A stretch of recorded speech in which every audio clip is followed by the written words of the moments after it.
Before we get started today, I want you to hit the subscribe button, hit the like if you like this video, and if you want to be notified of future videos I plan on having, hit the notification bell. Thank you.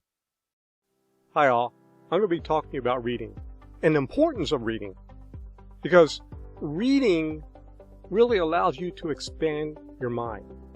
Now, before you get started, I'm going to suggest that you have a purpose for reading. Just like having a purpose for taking a college class or even creating your own set of classes, your own college degree, you can do the same thing with books. I'm also going to ask you to expand reading across many different areas. And why I love to read, and I'm going to suggest that you adopt some of these, but you need to find it for your own self as well. But why do I like to read? I get to explore the mindset of the authors. I get to discover things that if I were try to do these things that the authors did, it would take a multitude of lifetimes. I can't do it all. Yet I can discover what they were thinking at the time. Like one of the books I started reading is this book of essays by Michel de Montaigne.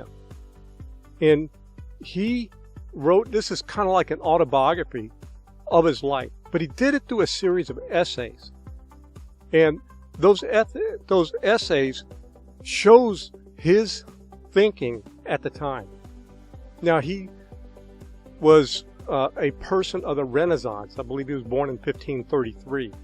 And during this period of time, he looked at the philosophers that were important to the people of the time. And he poured through it. He looked at people that called themselves intellectuals, people that were high up, and then they had this stupid attitude. That's the way he looked at them as. And while he liked intellectual activities, including reading, of course, and studying and much more, he looked at it from a viewpoint of really bringing his whole self in, and bringing in the thinking of the ancient philosophers, and he challenged the status quo at the time. And if you look at it, we have other people. We have people in today's world, modern philosophers and thinkers and leaders, including people that have gone through trials. One of them that I actually started reading, see, where did I put his book here? Because I have so many books. Another book I picked up is this right here, Conversations with Myself by Nelson Mandela. And in that book, Nelson Mandela talks about his journey and what really helped him to withstand 27 years in prison. And he embraced Stoicism. He read the great Stoics, and he adopted a lot of their philosophy, kind of like Viktor Frankl did. In he talks about his journey. And another book that recently came out that was based on his lectures after the war. I believe that was done in 1947, and I have the book around here somewhere. Yes, called Yes to Life. So in Yes to Life right here, this is the latest book that came out regarding Viktor Frankl. And he, again, like Nelson Mandela and many others, have adopted the philosophy of the ancient Stoics to be able to get through the challenges. I go through all these different volumes of books, and I have so many books. And I take what will be useful for me, also what will be useful for my own growth. Because I can tell you that there's nothing greater than extracting the information from the books. I don't care if it's a fiction book or non-fiction book, because they're both going to expand your mind. And by the way, you don't have to read through all the book. If you get what you want out of a book, even if it's like reading like 50, 60 pages, that's fine. You can put it aside and find another book. Again, the goal is for your own personal growth. Don't try to push yourself through something that's very tedious that you're not enjoying. You need to challenge yourself to read.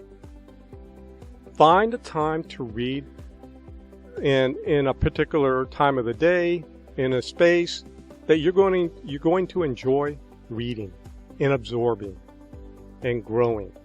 I'm going to suggest that you find a book. It could be a physical book. It could be a Kindle, another type of ebook. I don't care what it is. It could be an audiobook. Start engaging in reading today, even if that reading is listening to something. And you may want an accountability partner or somebody that you can get together with and you're both reading the same book and you can compare notes and so forth. Again, you can take notes off the book. I would suggest that when you're reading a book, let's say you go through a chapter, at the end of the chapter, get a notebook out and summarize what you thought about the chapter, what you got about it, and what you thought the chapter was about. Because when you do that, you start embracing it into yourself. When you write about it after you read it, you absorb it into yourself. And then when you start sharing your ideas, what you got from the book and about the book itself, you're going to grow even more. You're going to learn even more. And finally, when you start teaching it, the ideas, that's like the ultimate growth. Besides reflection, besides taking actions on it, different kinds of actions, all of that counts. So you gain a knowledge, you gain an understanding of the knowledge, you apply it. What you learned out of the book. Again, some certain fiction books you're not going to be able to apply it like in a real sense, but you can gain an understanding on that. And then you start rising in terms of your thinking about what you read, like when you reflect on it. So again, get out there and start reading and enjoying. Okay? Have an amazing, amazing day.